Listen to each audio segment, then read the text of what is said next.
नमस्कार. आरोग्यशाहीमध्ये मी वैद्य भाग्यश्री आणि मी वैद्य नमिता आपलं स्वागत करतो. आरोग्यशाहीचा तसाच तो आहाराचाही. मधुर रस म्हणजे गोड चव आरोग्यासाठी शक्तीसाठी महत्त्वाची असते.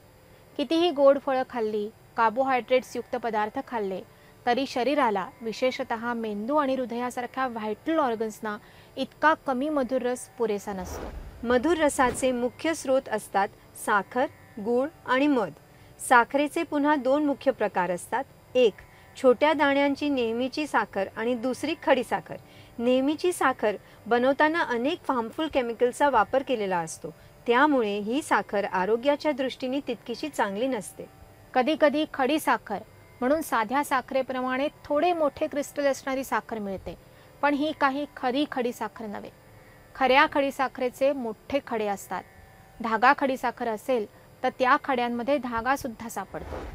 औषध बनवताना साखर म्हटलं की अशी खडीसाखर वापरायची पूर्वापार प्रथा आहे. सध्या मात्र नेहमीच्या साखरेतलं केमिकलचं प्रमाण आणि त्याचे दुष्परिणाम पाहिले तर किचनमध्ये सुद्धा खडीसाखर वापरणंच चांगलं. दगडासारखी दिसणारी खडीसाखर आणून अगोदर बत्त्याच्या मदतीने थोडीशी फोडून घ्यावी आणि मिक्सरच्या मदतीने त्याची पिठी साखर करून ठेवावी. चहा करायचा असो, सरबत करायचा असो किंवा शिऱ्यासारखं एखादं स्वीट बनवायचं असो, त्यासाठी ही खडीसाखरच वापरणं चांगलं असतं. अनेकांना असं वाटतं की नेहमीची साखर चांगली नाही तर त्याऐवजी गूळ वापरता येईल. पण एक तर गूळ सुद्धा ऑर्गॅनिक असावा लागतो आणि दुसरी मुख्य गोष्ट म्हणजे साखरेचा पर्याय म्हणून गुळाचा वापर करणं योग्य नसतं.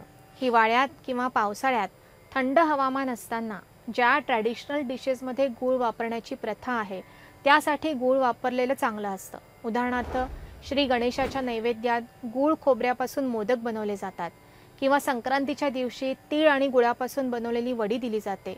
हे त्या त्या सीझनसाठी सुटेबल असतं. पण साखरेच्या चहाऐवजी कायम गुळाचा चहा आरोग्यासाठी चांगला ठरत नाही. आयुर्वेदामध्ये खडीसाखरेला सीता असं म्हणतात. सीता म्हणजे थंड, शीतल.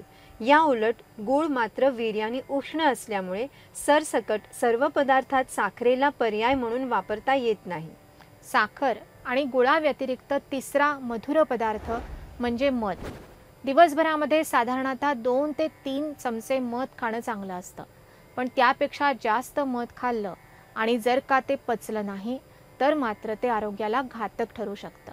याशिवाय मध गरम पदार्थासह घेता येत नाही, त्यामुळे गरम चहा किंवा गरम पाण्यात मध घ्यायचा नसतो. 1 चमचा पंचामृतासह, 1 चमचा पोळी भाकरीवर किंवा कधीकधी टोस्ट करून गार केलेल्या ब्रेड स्लाइसवर आणि 1 चमचा औषधांसह अशा प्रकारे मध घेणं पुरेसं असतं. थोडक्यात काय तर घरामध्ये मधुर रसाचा मुख्य स्रोत खडीसाखर असणं आरोग्याच्या दृष्टीने चांगलं होय. आहारातील अशाच मूलभूत आरोग्य संकल्पना जाणून घ्यायच्या असतील तर पाहत राहा आरोग्यशाही लोकशाही मराठीवर.